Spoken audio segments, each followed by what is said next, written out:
All right, problem number 1 and number 2, and maybe even 3 and 4. We'll see. Okay? Number 1. For the geometry test, so this will be Mts Geo. What do we want to call it? T2? I don't know what we called the last one. We call it test 1? I don't know either. Oh, I probably called it homework 1, so we'll call this homework 2. How about that? Okay? Homework 2, question 1 and 2, and we'll see if there's going to be more. Okay? So the first one is, there's 5, 8, and 11. And what we're supposed to find is the next one. Okay? So, when you go from 5 to 8, do you multiply or add? What? Go ahead. Yeah. So, add. Add how much? 3. Can we do the same thing to get to 11?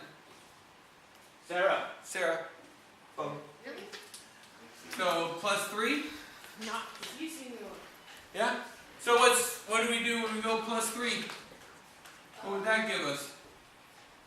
Oh, 13. 14. I see that.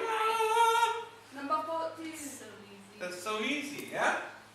Okay. Okay, so number 2. She did not. I told you this test is easy, didn't I? I am not lying. Why did you make it easy? No, I didn't make it easy. Who made it easy? It's just easy. Well, I'm just such a good teacher. Ah. 49. Oh, this is a problem because I'm covering second grade. 36. 25. ... Yeah. Okay? 13. Yeah. Think about what do I do to go from 49 to 36? Subtract 13. 13? No.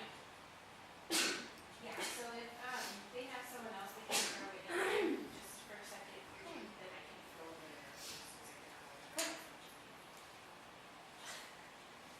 Okay. Subtract 11? All of a sudden. Okay, so What do you think we would subtract next?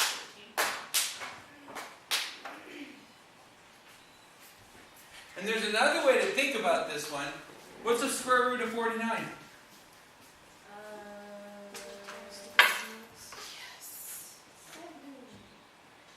maybe 1%. Right? And so it's 9 away from that.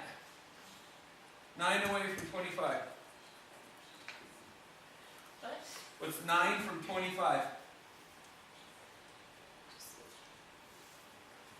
Right?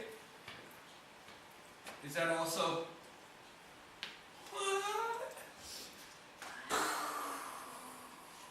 So 2 ways to do the same thing. Okay? They're perfect squares. Right? Or we could look at it as going down by a different amount each time. In this case, 13, 11, 9, 7, 5, 3, 1. Yeah, and then it gets messed up. But hey! Good. Okay. Number 3. Sarah.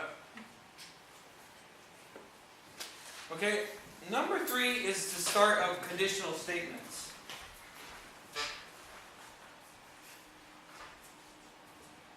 hello again. Oh, for you? All right. Okay. So, conditional statements are an if-then statement. Okay? We talked about this a little bit last week. Okay? So, remember, if we're going to use this symbol for, then we're going to use this symbol for. Okay? If we use an and, we're going to use this symbol. Okay? prefer a little bit bigger dot. What else did we decide? Oh, or is a big V, right? Oh, and not. We need to know not. That's a huge one. Okay. So it's kind of like a squiggly in. That's how a lot of students look at it. It's also the same thing we use for similar later on in the year. So it's kind of confusing there too, because not similar, you put that in front of the other similar sign and be like not, but it's like not similar. Crazy talk. We'll talk about that later. Okay, so if I want to make a conditional statement, it says here, perpendicular lines are always intersect. Alright, let's write this in a different color. It starts to bug me. Okay. Oh, we need to know perpendicular. So, perpendicular looks like this. So it says, hey, perpendicular lines always intersect. Is that what it says? Always intersect.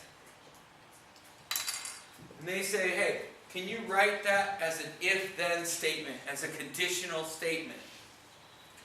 And I say, sure I can. Right? Think about it. If lines are perpendicular, then they what? Intersect, right? Oh, do we know what intersect means? Intersect. What's that symbol? Do you guys have me in algebra? Intersect. You remember? Come on.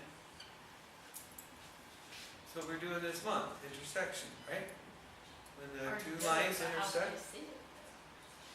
Oh, you just say it like this. It's upside down U. Or a bridge. So they always intersect or they intersect. And that would be the conditional statement for number 3. Okay? That's number 3. Okay, I'm going to take us down the rabbit hole. Alright, let's call it good for that one. Going down a rabbit hole? I was going to, but it's running out of... Yeah, let's hold it off for 1 minute. Okay, that's good for now.